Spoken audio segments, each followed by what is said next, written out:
आप सभी ने ढोला मारू की कहानी भी सुनी होगी, सुनी नहीं होगी तो कम से कम मैं समझता हूँ कि ढोला और मारू का नाम अवश्य सुना होगा।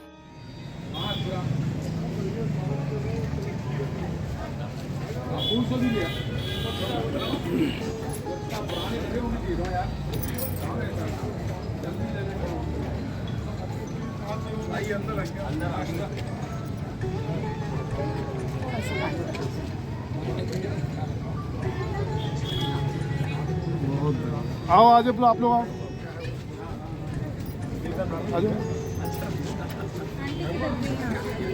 बढ़िया भैया, बहुत अच्छा लग रहा है आप लोगों को। स्वागत करते हैं। आ जाओ, आइए आइए। ये हमारा आनंद विभाग है नए मध्य प्रदेश शासन का। आ जाओ जी, आइए लीजिए।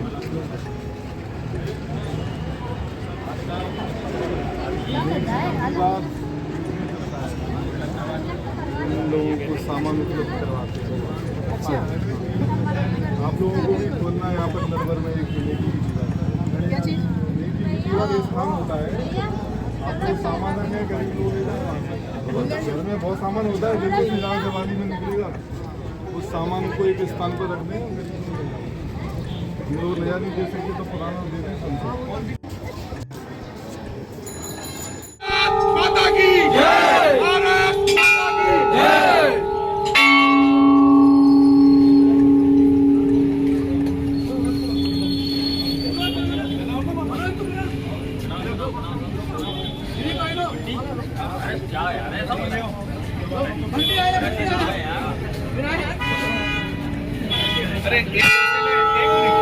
अरे सुन का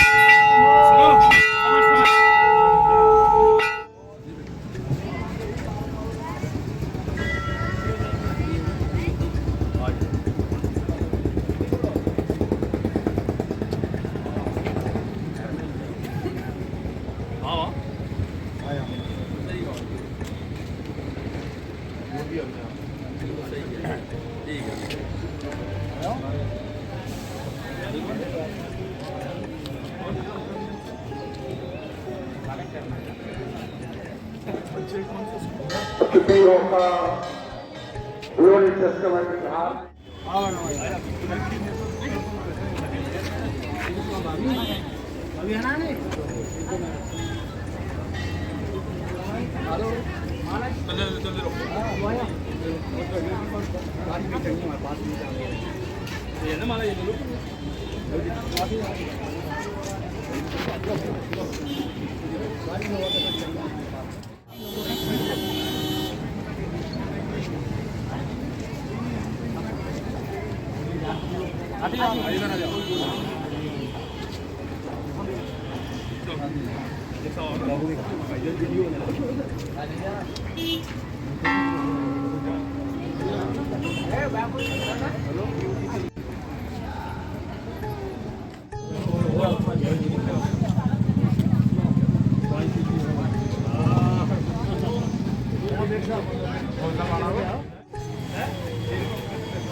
लाइन बना ली, ये दोनों लाइनें कर लो। चला गया वो कहीं। सुनो आगे आगे चलो आ जाओ आपके साथ में आओ बच्ची।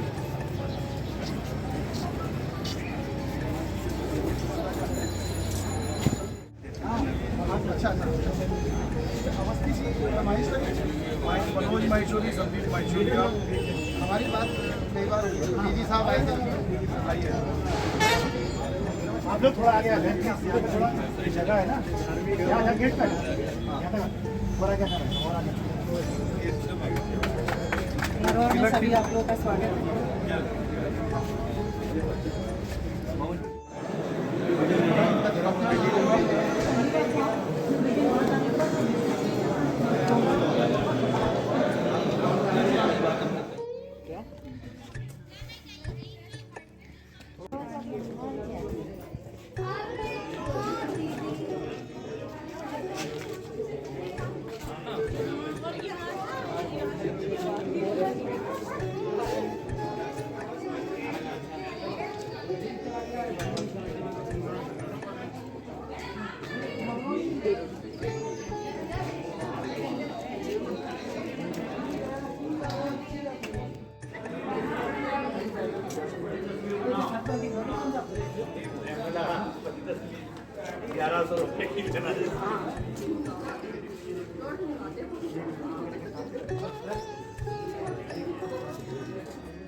खुदा की पत्नी मारू ने मंदिर का निर्माण कराया। ऐसी किंवदंतियाँ हैं कि राजा नल के समय में देवी जी खड़ी हुई थी, साक्षात्कार होता था राजा नल से। राजा नल इनको गुरुदेवी कुलदेवी मानते थे। और जब राजा नल गए, शनि का प्रकोप हुआ उन पर, तो वो गुप्त रास्ते से गए हैं। तो आज भी देवी जी के नीचे सुरंग है हाथों के बाजू से, उसके निशान आज भी है मैया के नीचे जो लेटी हुई है। और उसमें जब आंधी चलती है, हवा चलती है, तो उसमें से आंधी आती है आज, लेकिन आज तक ये हमें भी नहीं मालूम कि आती कहाँ से। देवी जी जो है सभी 9 स्वरूप हैं, 10 हाथ हैं, और सवारी माँ की जो है ऊँट की है। ये भी एक विशिष्ट बात है। आप गौर कर रहे हैं, हमेशा माँ दुर्गा जो है वो शेर की सवारी करती हैं, लेकिन इस मंदिर में उनकी सवारी ऊँट की। क्योंकि राजस्थान से वो मनोती करके लाए थे। राजस्थान में वाहन अक्सर ऊँटी चलती है। बाकी शासन की अधीन है ये कला, हम लोग तो सेवा पूजा कर रहे हैं, कई चोरी हो रही। अच्छा पंडित जी, एक चीज मैं आपसे पूछ रहा हूँ, आप सबकी तरफ से पूछ रहा हूँ कि जैसे ढोला मारू की कहानी के विषय में आप लोग तो हिंदुस्तान के अलग अलग कोनों से आए हैं, और हम लोग भी हैं जो सब यूपी के रहने वाले हैं। ढोला मारू का जिक्र तो शायद आपने कभी ये नाम सुना नहीं होगा, मेरे ITBP के दोस्तों ने शायद नहीं सुना होगा, है ना। ये कथा है और शायद ये प्रेम कथा है ना। तो ढोला मारू का जिक्र जो है वो यहाँ नरवर से रहा, और ढोला नरवर के थे और मारू जो थी वो राजस्थान की।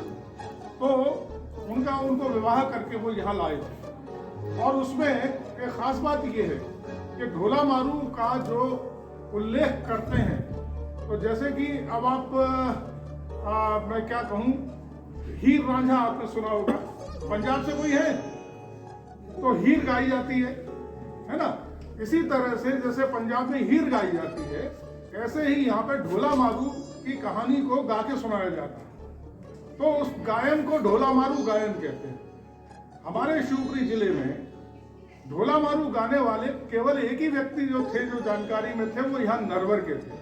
मेरे ख्याल से पंडित जी को ज्ञात हो या ना हो, मेरे एक विद्वान मित्र हैं, वो उनकी वीडियो बनाकर ले गए। वो धोबी थे वो जाट के धोबी जी, और बेहतरीन वो ओरिजिनल अट्टूलाल धोबी थे। अट्टूलाल धोबी, अगर मैं गलत नहीं हूँ तो यही नाम था, दिवंगत। और उनकी खूबी एक बताई गई थी कि उनको एक फगुआ उनके सामने रखा जाए और फिर वो गाते थे, और बेहतरीन गाते थे। उनके साथ वो कला चली। आपको भी सुनाई, मुझे लगा कि जवान लोग बैठे थे। पंडित जी बहुत बहुत शुक्रिया। इसका थोड़ा सा और इतिहास ये जैसे इस चीज को जानते होंगे कि जब आक्रमण किया जाता था तो उस समय ऐसे दरवाजों को तोड़ने के लिए बड़े विशाल हाथियों को उससे आक्रमण कराया जाता था। तो हाथी का जो सिर होता है वो बहुत कच्चा माना जाता है, क्योंकि हाथी पर नियंत्रण के लिए हम अंकुश का यूज करते हैं। एक बहुत पैना सा एक यंत्र होता है, जब उसके सर पर उसे मारते हैं तो केवल उसके सर पर ही उसे प्रहार महसूस होता है, बाकी उसका पूरा शरीर बहुत मजबूत और बहुत शक्तिशाली होता है। तो ऐसे हाथियों से उस दरवाजे को बचाने के लिए जब वो सिर उसमें मारेगा तो उस अंकुश की तरह वो जो उसमें पैने दांत लगे हुए हैं, कांटे लगे हुए हैं, वो उसको कंट्रोल कर पाएंगे। और पूरा नीचे से आप जब चढ़ के आए तो पिसनहारी दरवाजे के बारे में आपको विशाल ने बताया कि सुबह 4 बजे जो पहले की महिलाएं चक्की पीसती थी, उस चक्की पीसने के समय पर वो दरवाजा खुल जाता था, इसलिए उस जगह को पिसनहारी दरवाजा कहते हैं। वो मूल स्वरूप में अपने पूरब की तरफ उसका मुख था, उसकी फेसिंग जो थी वो पूर्व की तरफ थी। परंतु बाद में जब मुगल आक्रांताओं का आक्रमण हुआ तो उन्होंने उसके स्वरूप को विकृत किया और उसके पूर्व का जो मुख था, उसका जो द्वार था, उसे बंद कर दिया और साउथर्न फेस उसका यानी दक्षिण मुखी दरवाजा उसको कर दिया गया। तो ऐसे बहुत सारे परिवर्तन बाद में होते रहे। जिस तरह से यहाँ पर जिसके प्रभाव में ये किला रहा, जिसके आधिपत्य में ये किला रहा, उन्होंने अपने सुविधा के अनुरूप, उन्होंने अपनी शैली के अनुरूप, अपने मत के अनुरूप इसको परिवर्तित किया। ऊपर जो बहुत प्राचीन मूर्तियाँ आपने देखी, जिसे मोनोलिथिक स्ट्रक्चर कहते हैं, यानी एक ही पत्थर पर बिना जोड़ तोड़ किए बनाई गई मूर्तियाँ। एक पत्थर, उसमें कोई जोड़ नहीं है दूसरा, और उसको इतने बेहतरीन ढंग से तराशा गया है कि उसमें बिना जॉइंट किए एक बहुत उत्कृष्ट कोटि की कलाकृति उस पर उकेरी गई है।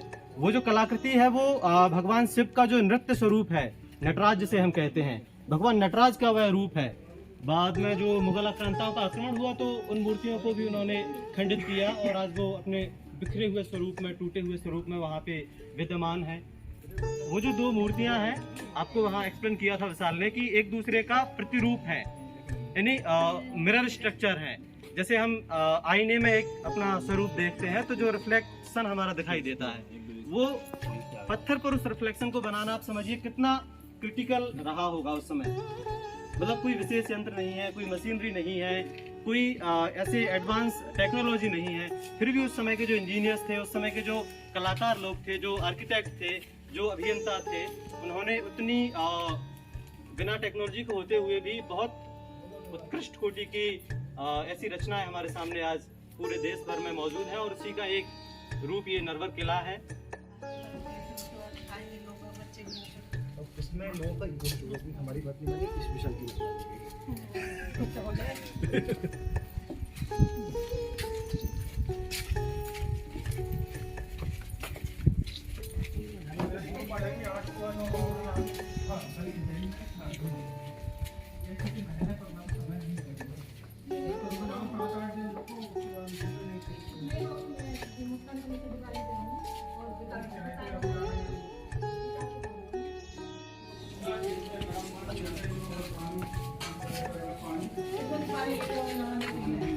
बाथरूम है जी, ये यहाँ तरह के साबुन रखते थे, यहाँ से रोशनी आती होगी सूरज की। इनमें अलग अलग तरह के साबुन रखते थे, कौन से साबुन से ना और मेरे दिया तोप मिल गई, तोप ही तोप है देख। यहाँ तो 1 2 3 4 5 ये इससे बड़ी तोप तो वहाँ है डीग में, बहुत बड़ा तोप है। डीग से दिल्ली का लाल किला 150 किलोमीटर दूर, बहुत बड़ा डीग वाला। ये बहुत स्थापत्य कला का मिश्रित रूप आज इस किले पर आप सारी इमारतों में देखने को मिलेगा। अब आप और जो है वो आज भी अपने मूल स्वरूप में है, उसमें बहुत ज़्यादा छेड़छाड़ नहीं हुई है। बहुत विशाल उसमें जो गेट लगे हैं उनमें आपने देखा होगा कि बहुत पैने दांतेदार कुछ कांटे जैसे उसमें अभी अब उसमें एलिमेंट्स लगे हुए हैं। असल में आप लोग सब इस चीज़ को जानते होंगे कि जब आक्रमण किया जाता था तो उस समय ऐसे दरवाजों को तोड़ने के लिए बड़े विशाल हाथियों को उससे आक्रमण कराया जाता था। तो हाथी का जो सिर होता है वो बहुत कच्चा माना जाता है, क्योंकि हाथी पर नियंत्रण के लिए हम अंकुश का यूज करते हैं। एक बहुत पैना सा एक यंत्र होता है, जब उसके सर पर उसे मारते हैं तो केवल उसके सर पर ही उसे प्रहार महसूस होता है, बाकी उसका पूरा शरीर बहुत मजबूत और बहुत शक्तिशाली होता है। तो ऐसे हाथियों से उस दरवाजे को बचाने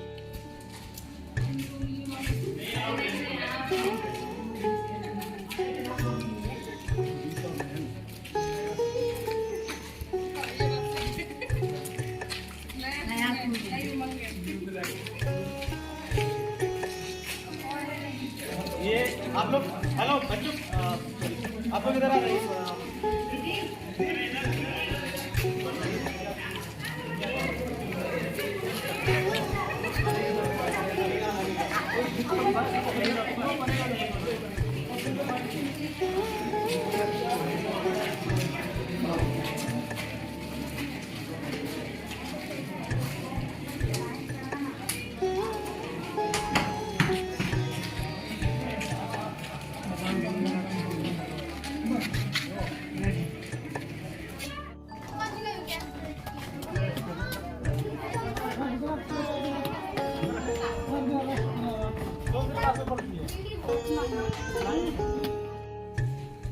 आप सभी ने ढोला मारू की कहानी भी सुनी होगी, सुनी नहीं होगी तो कम से कम मैं समझता हूँ कि ढोला और मारू का नाम अवश्य सुना होगा।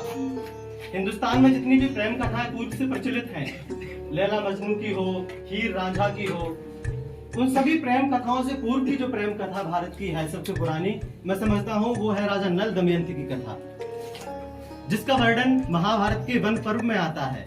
ये बहुत प्रमाणित चीज है, कोई ऐसी लोक प्रचलित कथा नहीं है, ये कोई दंत पुराण नहीं है कि किसी ने कहा किसी ने सुना, नहीं, ये बहुत प्रमाणित चीज है। महाभारत के वन पर्व में राजा नल दमयंती की कथा आती है। जब पांडव अपने जुए में सब कुछ अपना राजपाट हार गए और उन्हें वनवास हो गया, उन्हें वन जाना पड़ा। तो उस समय जब वन में भटकते हुए वो अपने दुखातीत समय का व्यतीत कर रहे थे, तब उन्हें एक ऋषि मिलते हैं, बृहदस्व ऋषि। तो महर्षि बृहदस्व उन्हें एक कथा सुनाते हैं। जब महाराज युधिष्ठिर धर्मराज व्याकुल है, अपना राजपाट हारने के दुख से पीड़ित हैं, और वो कहते हैं कि मैं अपना सब कुछ जुए में हार दिया, हमारा पूरा राजपाट, पूरा इतना राजसी वैभव था, जो कुछ था वो सब चला गया। तब महर्षि बृहदस्व उन्हें एक कथा सुनाते हैं कि महाराज धर्मराज, महाराज युधिष्ठिर, आप अकेले इस पृथ्वी पर ऐसे राजा नहीं है जो अपने जुए में सब कुछ हार गए। आपसे पहले भी एक राजा हुए हैं, राजा नल, जिन्होंने अपने भाई पुष्कर से अपने जुए में पूरा राजपाट, पूरा नरवर का राज हार दिया था। तो नरवर की कथा इतनी पुरानी है कि महाभारत में यह कथा ऋषि के द्वारा धर्मराज युधिष्ठिर को सुनाई जाती है। तो आप समझिए कि कितना प्राचीन इस नरवर का इतिहास है। तो राजा नल की कथा वहां आती है। राजा नल के एक भाई थे पुष्कर। तो जब उनमें एक जुए का जो खेल होता है, चौपर जिसे कहते हैं, पुराने राजा जिसे खेलते थे, तो उस खेल में राजा नल अपना पूरा राजपाट अपने भाई से हार गए और उन्हें वन जाना पड़ा। तो ऐसी लोक कथाएं भी प्रचलित है कि जब राजा नल का इस किले से निष्कासन हुआ, तो उनके उस दुख की वजह से, उनके उस किले के निष्कासन की वजह से पूरी प्रजा दुखी थी। और बताते हैं कि इस नरवर किले की कई जगह ऐसे कंगूरे हैं जो झुके हुए दिखाई देते हैं, वो राजा नल के शोक में झुक गए थे, ऐसा लोग बताते हैं, हमने सुना है। परंतु वास्तविकता ये है, जो आर्किटेक्ट मानते हैं, जो वास्तुविद मानते हैं, कि वो एक निर्माण शैली का दोष है। खैर वो जो भी हो, परंतु हम भारत की जितनी भी लोक प्रचलित कथाएं हैं, जितनी भी प्राचीन गाथाएं हैं, हम सभी उनसे इतना रिलेट करते हैं कि वो सब हमें हकीकत जान पड़ती हैं और उनसे बहुत गहराई तक हमारा जुड़ाव होता है। राजा नल की कथा भी उतनी पुरानी और इतनी ऐतिहासिक है।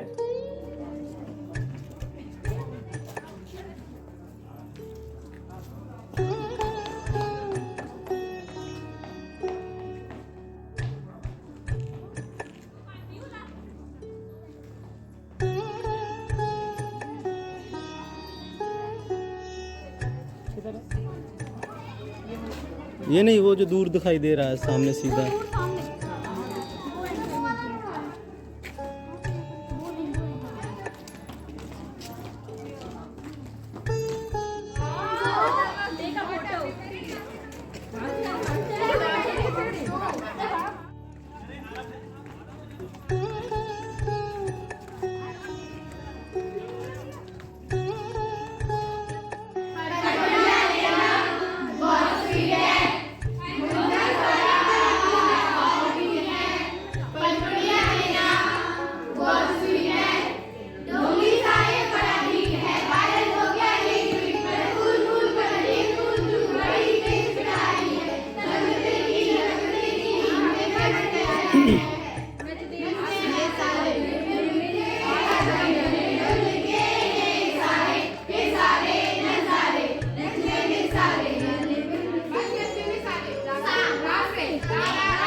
धूप की तो आदत है, टेंशन मतलब।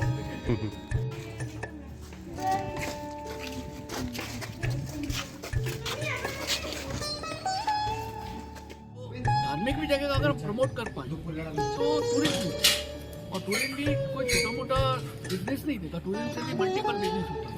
जब एक टूरिस्ट आता है तो डिफरेंट लेवल पर 16 लोगों को रोजगार मिलता है, सभी को मिलता है, होटल वाले को भी मिलेगा, सबको मिलता है। तो लोहड़ी माता का ये माइथोलॉजिकल जो थी कहानी वो मैंने आपको बताई। बाकी हम सब लोग चाहे हमारे ज़िले में तो सब कुछ है। शिवपुरी जिला एक ऐसा है जिसमें हेरिटेज भी टूरिज्म सब लोग हो सकता है, वाटर स्पोर्ट्स का भी है, नेचर भी है, वाइल्ड लाइफ भी है। तो हम चाहे तो शिवपुरी जिले की इकोनॉमी का एक बहुत बड़ा साधन बन सकता है टूरिज्म। क्योंकि आज अगर हम देखें कि और रोजगार धंधे कम होते जा रहे हैं कंपेरेटिवली, लेकिन टूरिज्म जो है जो बढ़ रहा है। आदमी घर से निकलना चाहता है, आदमी घर से घूमना चाहता है और पैसे भी खर्च करता है। आप पूरी वर्ल्ड की इकोनॉमी देख लीजिए, यहाँ की वर्ल्ड की इकोनॉमी जैसे सर हम लोग को नहीं देखें, मतलब चाइना की तो फिर उसमें है, दूसरी बात नहीं आ गई, लेकिन श्रीलंका की देखिए। श्रीलंका में जब उनका टूरिज्म का फोकस नहीं हुआ तो वहाँ की इकोनॉमी को यहाँ पर टूरिज्म पर ध्यान दे रहे हैं तो हमारा ये सब रहेगा कि हम पढ़े लिखे, ठीक है, आप में तो कोई कैरियर नहीं बनना चाहता या उसको कैरियर नहीं लेना चाहता, तो हो सकता है कि आप एक 5 स्टार होटल खोल लें। ये नहीं कि आपको वही ढूंढ रहा है कि आपको टूरिस्ट, जब आपको लगेगा कि पोटेंशियल हमारा जो टूरिस्टिक पोटेंशियल है, इसमें पूनों की वजह से भी आ रहा है, वाइल्ड लाइफ से आ रहा है, हेरिटेज में नंबर आ रहा है, वाइल्ड लाइफ स्पोर्ट में आ रहा है, तो अगर हमारे पास ज़्यादा हम पढ़े लिख के एक अच्छे पहुँच गए, अधिकारी बन गए, तो हम अपने बच्चे को 5 स्टार होटल खुलवा सकते हैं और खुलता है। ऐसी तो टूरिज्म इकोनॉमी बढ़ती है, तो टूरिज्म में कोई बहुत सारे फैक्टर्स होते हैं, अच्छे अच्छे ब्रोशर बन सकते हैं, फोटोग्राफर्स के लिए हम डेस्टिनेशन मैरिज का सेंटर बना सकते हैं। तो जरूरी नहीं कि मतलब जैसे हम पढ़ रहे हैं सबको कोई अच्छी नौकरी नहीं मिले।